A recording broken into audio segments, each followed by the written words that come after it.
今天是我们讲到的第4节课啊，在这边呢，可能还有很多学生我的一个 QQ 不知道，所以在遇到问题的时候呢，你们就可以直接加我的一个 QQ。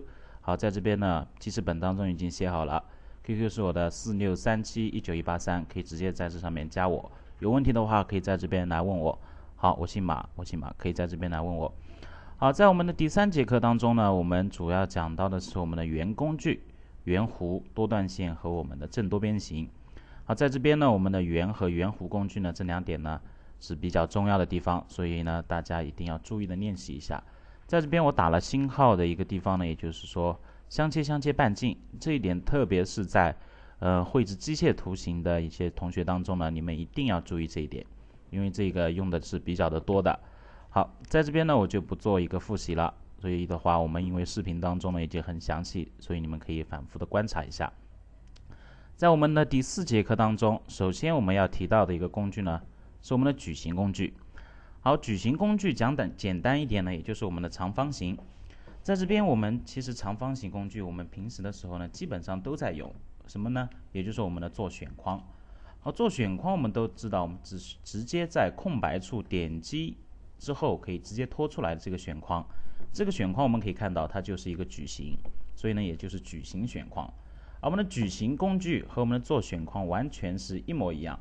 选择矩形工具之后，你在你需要的第一个点上点击之后，就可以拖出来这个矩形。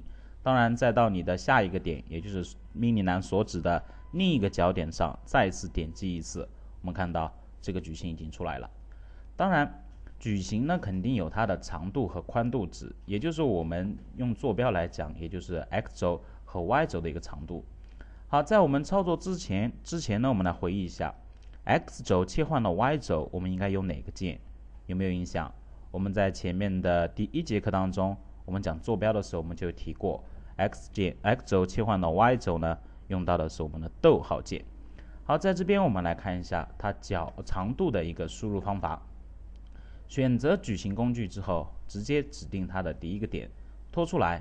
我们看到在光标右侧就会有它的长度和宽度值的提示。好，当然第一个方框肯定所指的就是长度值，比如说长度500。好，逗号键切换到 y 轴上，我直接输入一个300的大小。好，点击确定键，我们看到这个矩形呢已经出来了。好，可能细心的同学会发现，当我点击确定之后，这个矩形好像会跳一样，跳到了我们的这个点的上方。好，你们知不知道为什么会跳到这个点的上方呢？可能有的同学会知道。好，在我这边我绘制2条线出来，什么样的线条呢？也就是我的坐标。好，当我绘制这2条线出来的时候，可能绝大部分同学都已经明白了为什么会跳到上方啊？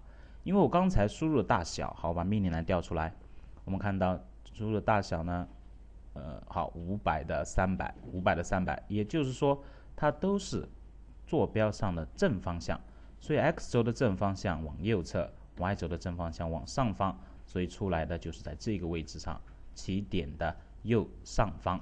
好的，那假设我要在这个地方绘制一个矩形的话，其实我们应该都明白，我现在往 x 轴的左侧，也就是说我的 x 轴应该是负值，好，我就输入负的500，切换到 y 轴，逗号键输入300的距离。好的，这个矩形呢也出来了。好，到第3象限当中，好，拖出来。其实我们有个很简单的判断方法，我们可以直接看我们光标上的这2个方框，里面呢直接都是负值的情况的话，它就是提示我们，也就是在 x 轴和 y 轴的负方向，所以我就负的500切换到 y， 负的300，明白没有？就可以直接这么输入。当然到第4个方向上面，也就是 y 轴是负值了，方框里面直接可以看得清清楚楚。好的，这个时候我们绘制的矩形呢，属于我们的标准矩形。当然我们矩形还有其他几种比较特殊的种类。好，我们看这边，我往左边拖一点，我们看到在这个图当中呢，外面有一个矩形标准的，而里面会有一个圆角矩形，我们可以发现它的角都是圆弧状，这种呢属于圆角矩形。当然呢，还有一种是我们的倒角，也就是说切角的矩形。好，在这边我们来看一下，对于这2种矩形，我们该如何来操作。首先选择矩形之后，命令栏当中的扩展命令里面分别都会有倒角和圆角的两种方法，当然还会有一些标高啊、厚度、宽度等等这些。好，这些的话在我们的二维当中基本上是用不到的，所以在这边我也就不去仔细的讲了。我们主要来看这个倒角和圆角工具。好，在讲倒角之前呢，可能有的同学还不太明白倒角的意思。其实倒角讲简单一点呢，它就是一个切角。好，在这边绘制一条线，我们看到，如果这条线就像一把刀一样，它就是可以将我的这个矩形呢切掉，一个角切掉。好，当我把这个角切掉之后，留下来的这个痕迹就叫做切角。好，当然切角肯定有切角的大小，它两条边分别切掉多少的一个距离值，就是我们该设置的一个内容。好，到矩形当中，我们来选择倒角命令，怎么选择？右击，好，选择倒角。这时候它就让我们来告诉它第一个倒角的距离值，看到没有？比如说第一个倒角距离值给它一个200的大小，200。好，也就第一条边上我切掉200个距离。第二个倒角距离呢，我给它切掉100，这样的话我们可以看得清楚一点。好，确定。设置了两个倒角，设置了倒角的一个大小之后，我们直接拖出这个矩形看一下。好，矩形出来了，有没有发现这个矩形看上去有点别扭？为什么会有点别扭呢？因为它的4个角，你们可以看到，它其实不是对称的。好，但是我们可以想象到，在我们现实生活当中，倒角肯定是绝对是对称的。但是在这边呢，好，我把它量出来给大家看一下，这边是不是200？到了这边呢，100的距离。好，到第二个倒角上，水平方向是不是还是200个距离？水平方向依然是200，到垂直方向变成了100了。所以这两个我们对比一下，第一个倒角距离在垂直方向，到了第一个倒角距离却到了水平方向，所以就是由于这一点内容导致我们的矩形它存在着这种差异性。但是有的人说，那我该怎么去解决这个问题？好，在矩形当中呢，请大家注意一下，这个矩形当中的倒角啊，都存在着这种局限性。当然，如何解决呢？我们到后面会讲到一个叫做专门的倒角工具，我们可以用这种倒角来绘制这个倒角出来。所以在这边呢，我们简单的先了解一下。好，还有第二种叫做圆角矩形。当然讲到圆角，我们应该明白，圆的话肯定都是对称的了。好，所以我选择矩形之后，先设置圆角大小，右击圆角，圆角的半径，比如说给一个50吧，好50，然后来绘制出来看一看。好，很明显圆角出来了，当然4个都是相同的大小，所以这种比较简单。但是你们一定要注意一个内容啊，注意什么内容呢？现在我再次选择矩形，有没有发现它上面提示了一句话：当前矩形模式圆角等于50，什么意思啊？也就是说，刚才设置的圆角现在已经被变成了默认值了。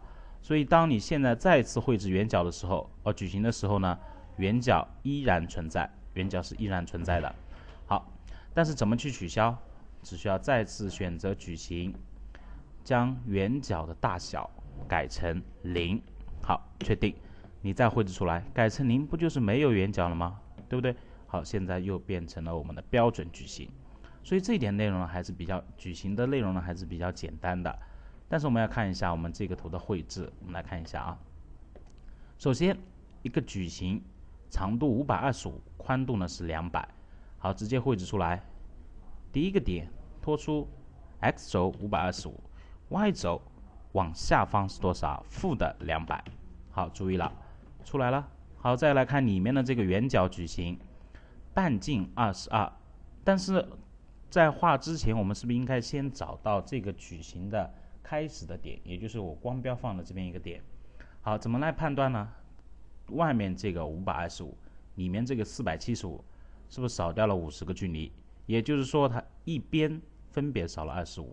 好，上下也就 y 轴方向200、150，是不是也少了50？也就是说，上下方向呢 ，y 轴方向也少了25个距离值。所以我可以用相对坐标第一节课里面的内容，好，用直线来找这个点。x 轴往右侧25，好，好，正的。逗号键切换到 Y 轴，Y 轴往下方负的25，确定一下，来看到这个点呢已经找到了。好，找到之后用矩形工具右击设置圆角的大小，好，圆角大小22，第一个点在这里，拖出这个矩形，长度475。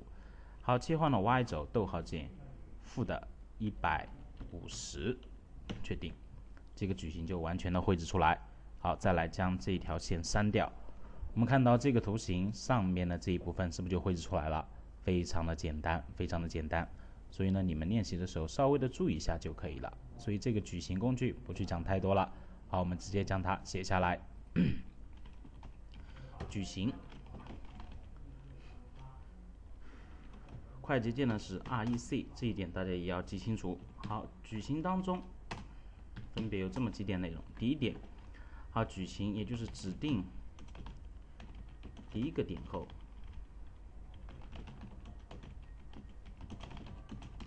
拖出来，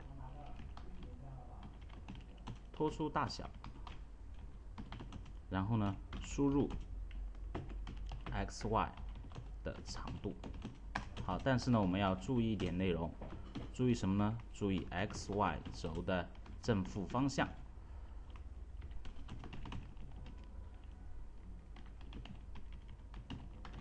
注意 xy 轴的一个正负方向。好，当然第二点，我们的圆角矩形，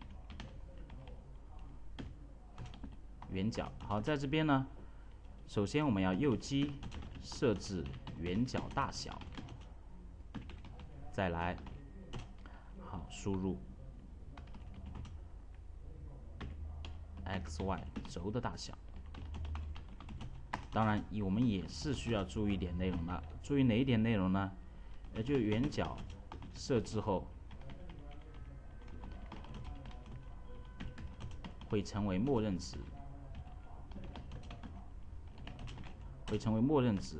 好，再次绘制的话，要将圆角改为多少啊？改为0，这样才能绘制出标准的矩形。所以在这边矩形当中，注意这2点内容。当然，我们还讲了一个切角矩形。这个切角矩形呢，我们稍微的注意一下就可以了。因为在这边呢，我们后期还会讲到一个专门的导角工具。好，在这边注意这个矩形。好，在这个图当中啊，我先把这边删掉啊。好，在我们刚才画的这个图当中，其实我们可以看出来，下面应该是2个椭圆。所以呢，我们先放在这边放一放，等一会儿再来绘制。好，这个时候在矩形工具下方，圆弧和圆工具呢，我们在第3节课当中我们已经讲过了。好，我们来看下面的修订匀线和样条曲线。好，在这边修订匀线呢，现在呢我们用的是比较的少的一个工具啊。我们现在来绘制一下，给大家看一下。好。有没有看到绘制出来的对象呢？基本上和我的云彩差不多，所以呢，我们通常都叫它云线。但是呢，在这边我们怎么绘制呢？首先指定它的起点之后，拖到端点上，它都会自动的闭合。好，在这边呢，这个工具我们基本上用的比较的少，所以呢，在这边我们了解一下。它主要呢，以前会用到一些，现在呢，基本上已经不用了。好，我把它删掉。来看这个叫样条曲线。好，样条曲线呢，可能在我们的机械图纸当中，特别是剖视图里面，会有一些它的一个运用。它呢，主要绘制出来是我们的波浪线。好，来看一下样条曲线当中怎么绘制。你只需要点击，就好像我们的徒手绘制一样，点击，就这么交叉的点击出来就可以了。当然，你不要像我这么随意啊，慢一点。好，当你绘制到这边你觉得可以了之后，你要结束命令的时候呢，注意它是要确定3次的，1、2、3，点击确定键3次之后，它才是真正的确定下来。所以绘制的这个波浪线呢，我们也是随意的绘制的。我们看一下，看到没有？看到了吧？很简单，1、2、3次确定就可以绘制出来。当然，在我们的机械图纸当中的一些波浪线，我们都可以用它来绘制。好，我可以找一张图给大家看一下啊。在这边机械的作业当中，好，在这个图当中，我们看到这边是不是就有一个样条曲线绘制的波浪线啊？看到没有？这个呢就是用我的波浪线绘制的。当然，你点击的时候慢一点就可以了，就没问题了，明白没有？好，这个图形，样条曲线，好，把它删掉，比较的简单，所以呢，我直接就将它写下来了。好，样条曲线的内容。样条曲线，首先第一点内容我们要知道，它是来绘制波浪线。首先绘制波浪线。好，第二点我们注意一下，确定的时候，确定时点击3次确定键，点击3次确定键即可。好，比较简单的一个工具。好，接下来我们就要看到这边的椭圆和椭圆弧工具。好，在这边椭圆和椭圆弧工具呢，其实大家学习的话，主要你就要注意它的绘制呢，不是让你去记它的一个步骤，而是主要是来关系它的方法。好，在这边画椭圆之前，我先绘制一个椭圆出来啊，随手绘制一个，我再来绘制一个圆。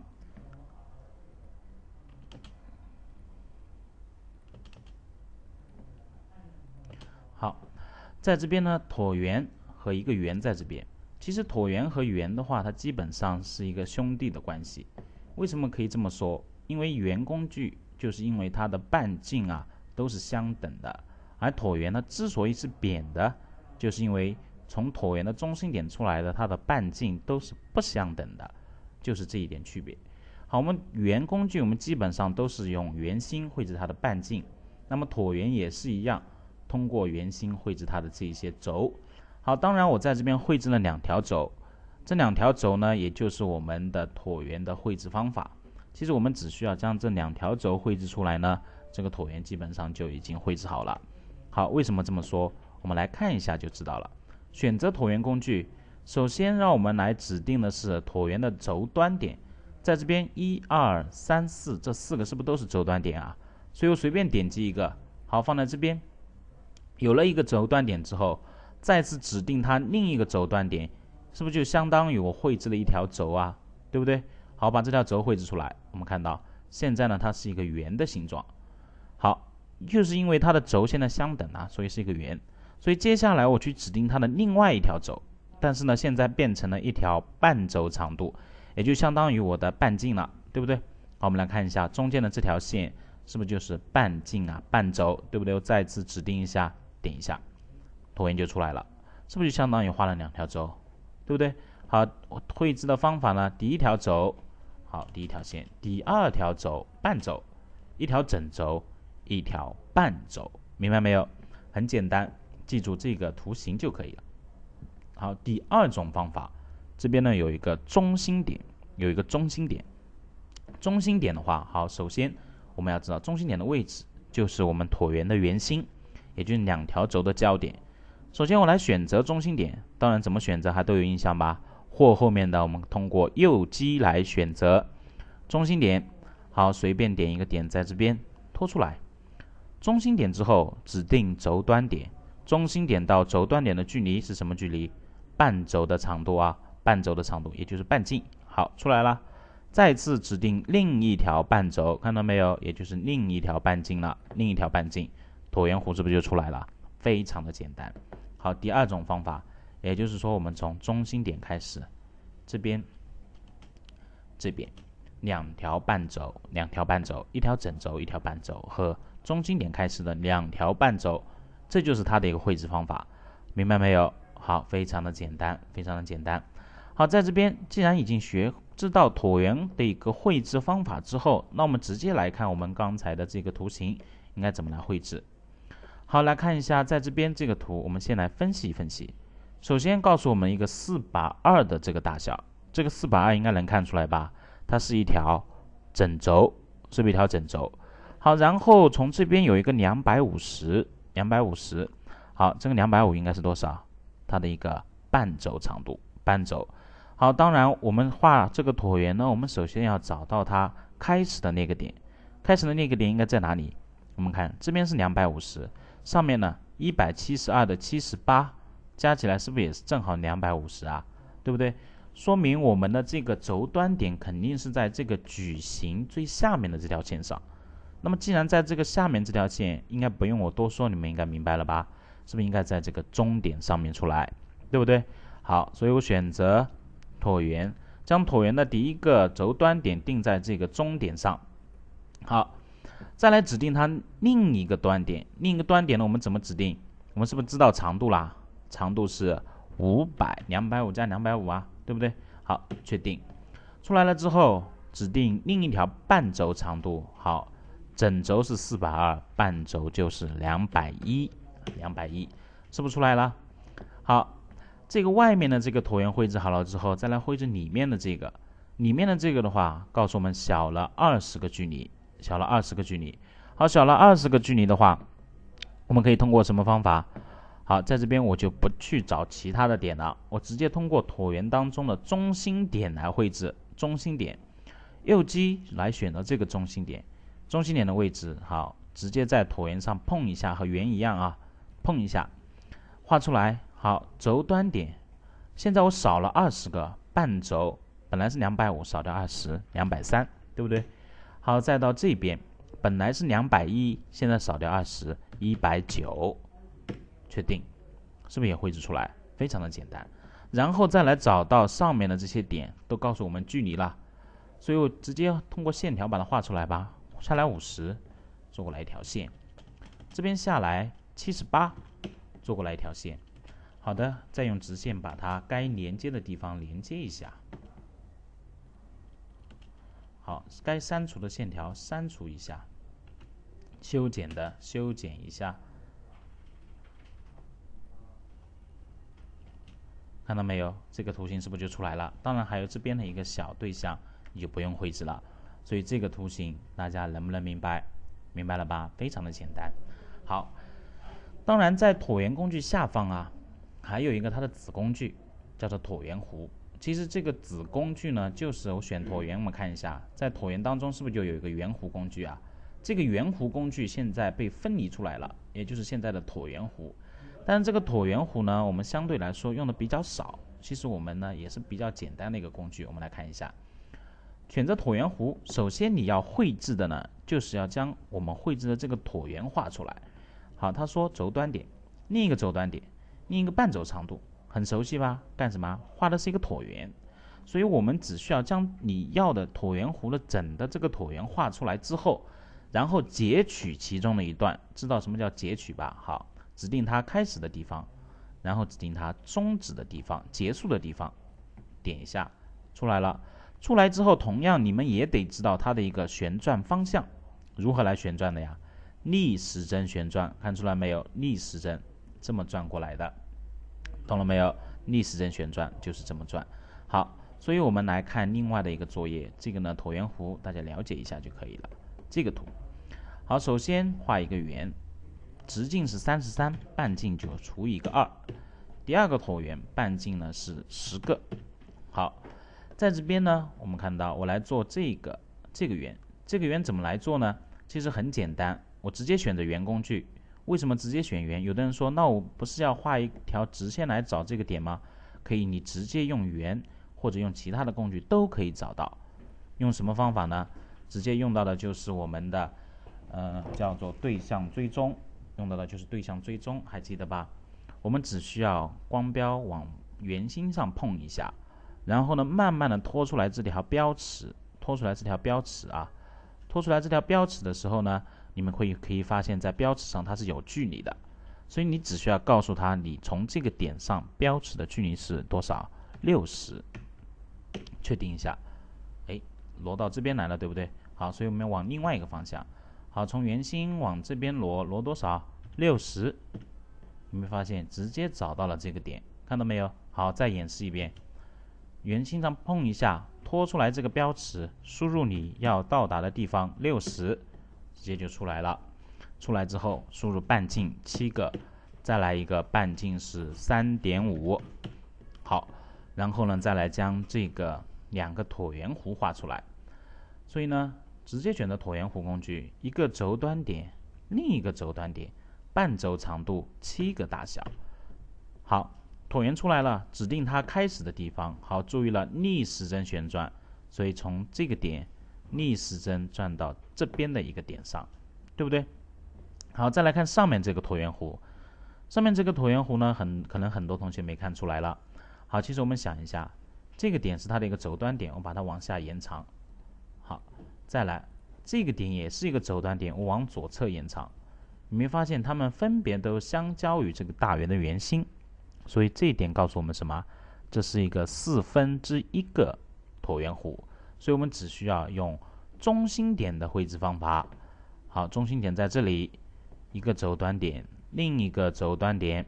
好，截取其中的一段，逆时针从这边到这边，椭圆弧是不是出来了？只需要你再来修剪一下即可，修剪一下就直接画好了这张图，明白没有？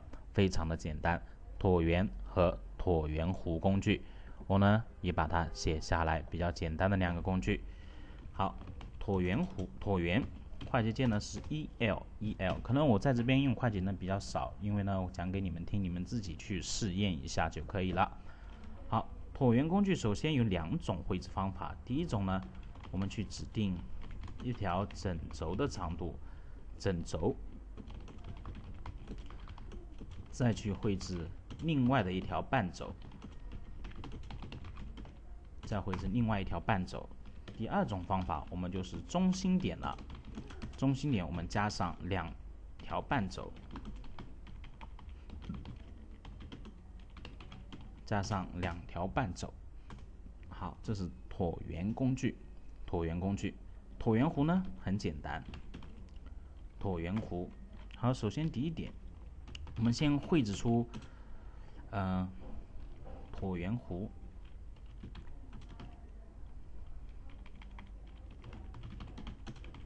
中完整的部分，然后呢直接截取其中一段。好，截取的一个方向是逆时针旋转出来的，所以这就是椭圆和椭圆弧工具，明白没有？好，很简单。好，这个呢就是我们讲到的椭圆和椭圆弧。好，在这边我们再去讲几点内容，讲哪2点内容呢？一个是这边的图案填充和下面的这个叫渐变色填充，讲这2个工具。好，这2个工具呢，在这边我们可以看到，我打开的这张图当中，是不是看到有很多的斜线啊？这些有很多的斜线，这个呢就是图案填充，机械图当中会用到。好，再找一张我们的建筑类的图纸，也就是我们室内装饰当中所要学到的一些，比如说我们的建筑习题当中兰博湾的这个题目。好，在这个图当中，我们看到这一张我们的地材图当中，是不是也都是一些图案的填充啊？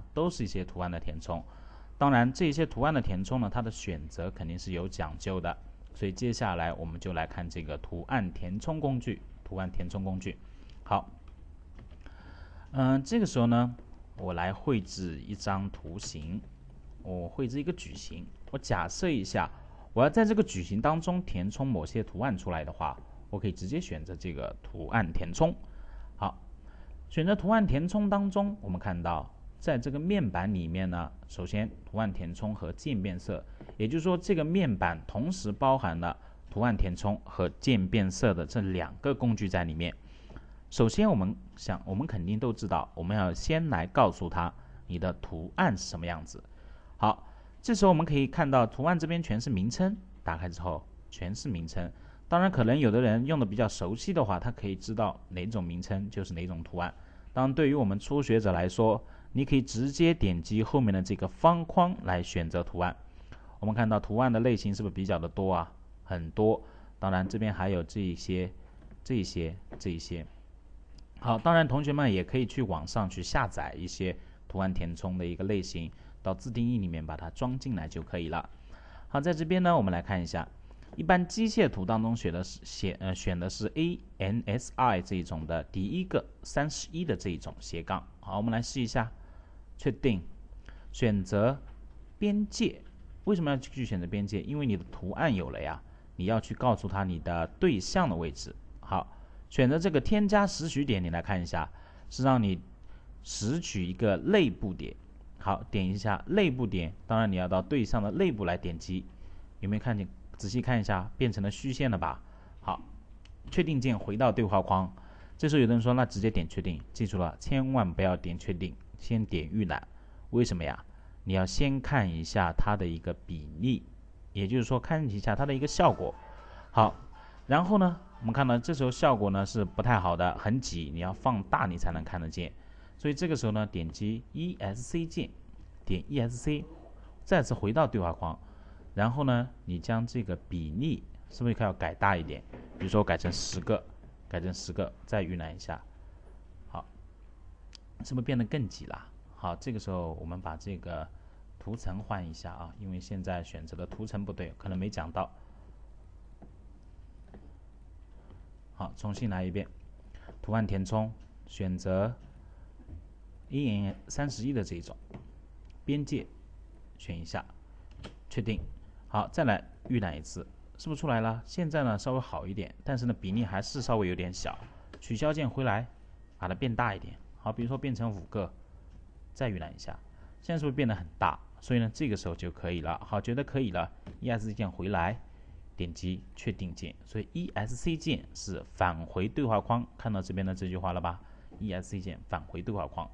好，然后呢，我们这种是机械上主要用到的一些，我们还会有一些我们建筑图纸当中，也就是室内装饰方面，我也绘制一个矩形出来，选择它。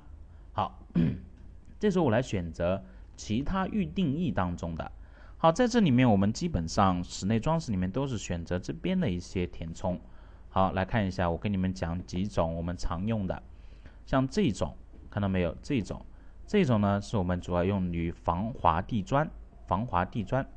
好像这边的几个呢，像这2种，我们一般呢都是一些拆补掉的墙，我们用这种，比如说我们补一段墙上去，好，这种。这个呢，我们一般都是说混凝土啊等等之类的。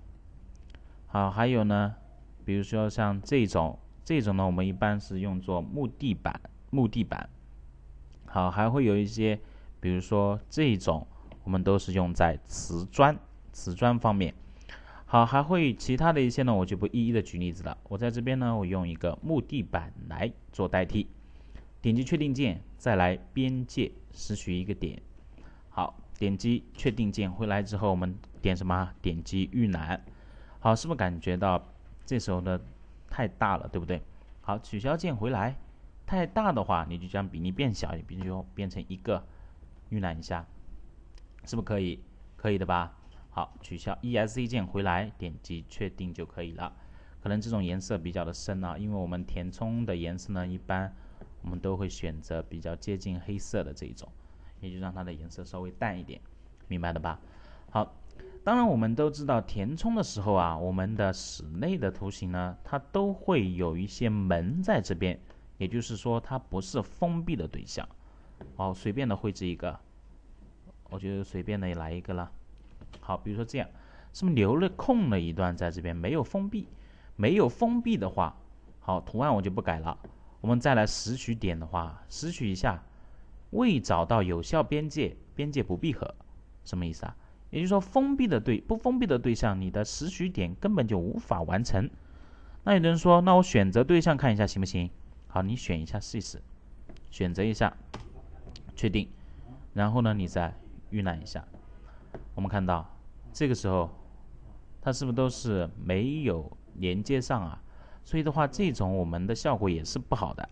所以我们一般遇到这种情况，我们都首先将边界自行补充起来，也就让它先变成一个封闭对象，然后我们再来，这边的边界，好，点一下就可以了。再来预览啊，就不用预览了，直接确定，是不是就可以了？明白了没有？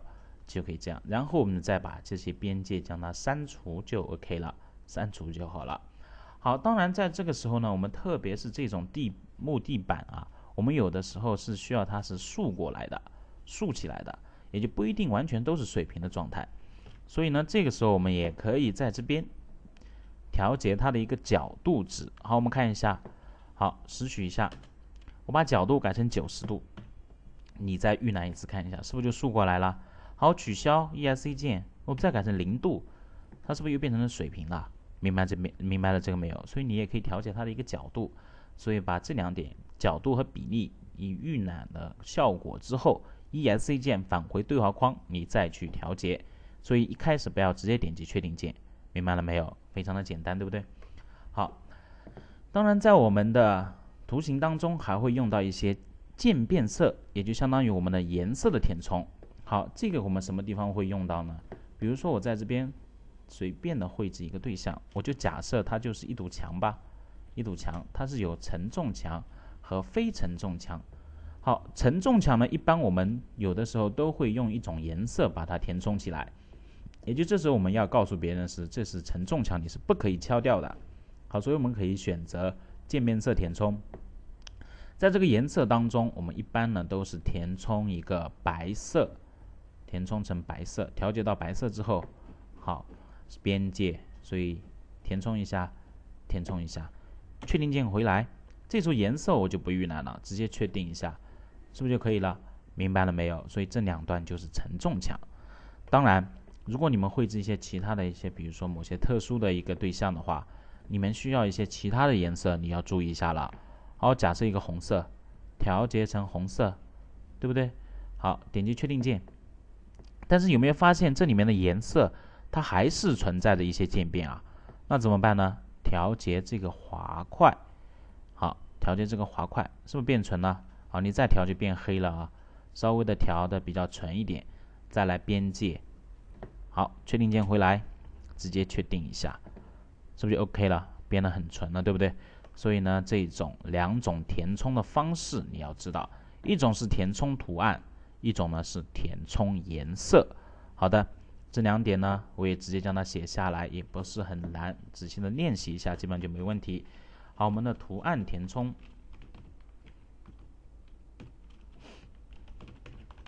和渐变色，